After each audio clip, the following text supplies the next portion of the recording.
Hello again, welcome to Kimmel Bay Church's daily vlog. And today I've been asked to choose a verse that has motivated me. And I've chosen a verse from Paul's second letter to Timothy, chapter 1 and verse 7. And I'm reading from the New Living Translation. For God has not given us a spirit of fear and timidity, but of power, love and self-discipline. We need to look at the background if we are to understand the urgency and the passion in Paul's second letter to Timothy. He'd met this young man in Lystra on his second missionary journey. You can read about this in Acts chapter 16. In verse 5 of the second letter, it tells us that Timothy's grandmother Lois and his mother Eunice had shared their faith with Timothy as he'd grown up and had been a great encouragement to him in his faith. Paul calls him my true son in the faith. Paul had taken Timothy under his wing. His first letter to Timothy was written from Macedonia. This was after he'd been released from house arrest in Rome. Remember, he was chained to guards and preaching to them. Well, he had a few years of freedom, and he'd left Timothy in charge of the church in Ephesus.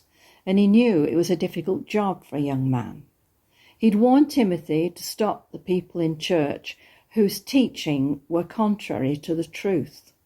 Strong characters who looked down on Timothy because of his youth, and they were teaching a false message. Ephesus was known for its pagan worship of the god Artemis. Had some of the new converts brought some different beliefs with them, or was it they were still hanging on to the old laws? How amazing that Paul's preaching had had such success there. Paul's first letter instructs Timothy to stand firm and charge them to teach the true gospel and nothing else. It's a letter full of wise advice. In chapter 4 of the first letter, verse 12, Paul says, "Don't let anyone think less of you because you are young. Let be an example in what you say, how you live, in your love for the believers. Let your faith and your purity be seen." A newly appointed pastor rang me one night. I used to be on pastoral care for the northwest of England churches of my denomination. And this young man was having a very difficult time with some of the older, long-established members of the church he was pastoring. They didn't want things to change. They didn't want to try new things. Anything he suggested was turned down, and they were quite vocal about it. And he was really down. And he said, "Marge, why is it that I can meet more Christ-like people outside the church than I do in?" How sad is that?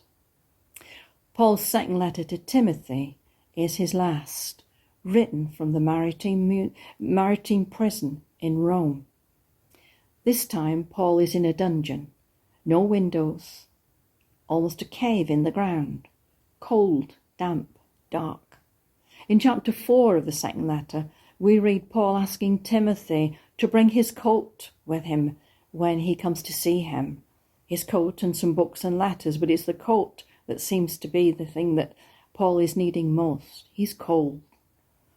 Apparently, it's possible to see this place when you're sightseeing in Rome. There's a hole in the ceiling from where the food was passed down, and you can just imagine how that would be passed down, probably just dropped in on him. Soon after this letter was written, Paul was condemned and executed on the orders of Emperor Nero. There had been a great fire in Rome.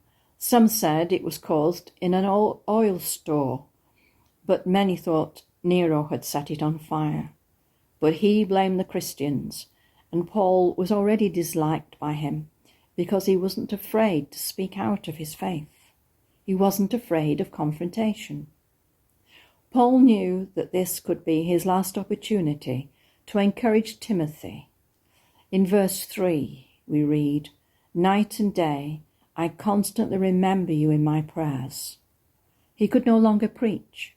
He was in solitary confinement, but he could pray.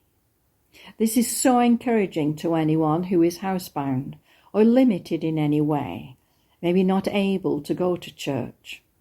A lovely lady who'd been a leading figure in the church where I was. She'd taught Sunday school for many years. She was in charge of missions. And now at 99 years old, she was in a nursing home. And she said to me, "I used to do so much. Now I'm no use to anyone." And I said, "I've got news for you, Marion. Didn't you realise you've been promoted?" "What do you mean?" she said. I said, "You are now a prayer warrior, and we depend on your prayer support."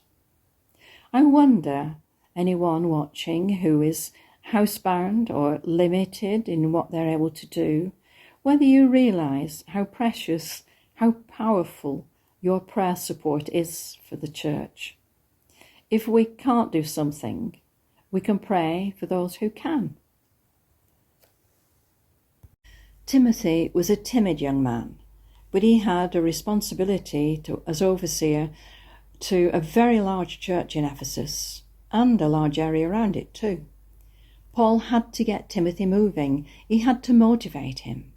And in verse 6 of this second letter, he urges Timothy to fan into flames the spiritual gift God gave you, he says, when I laid hands on you. Is that referring to when he was ordained into the church in Ephesus? I remember the open fire we had as a child. If you just lit it and left it, it eventually went out. It needed stirring and feeding, fanning the flames. It's the same as our faith. My chosen verse is the next verse, verse 7. For God has not given us a spirit of fear and timidity, but of power, love, and self-discipline, or as some translations quote it, a sound mind. Having a pastor's heart, a love for his people, was not enough for Timothy. He needed to be bold in his leadership. He needed to protect his flock from false teachings, from being led in the wrong direction in faith, or in those who would try to entice away people from the church. Many times in these letters, Paul stresses the need for boldness, not to be afraid of confrontation when necessary. Fear doesn't come from God. It's not a spiritual gift. But we all have a fear of something, don't we? Or maybe of someone even. Fear of looking foolish if we attempt something that'll draw attention to ourselves.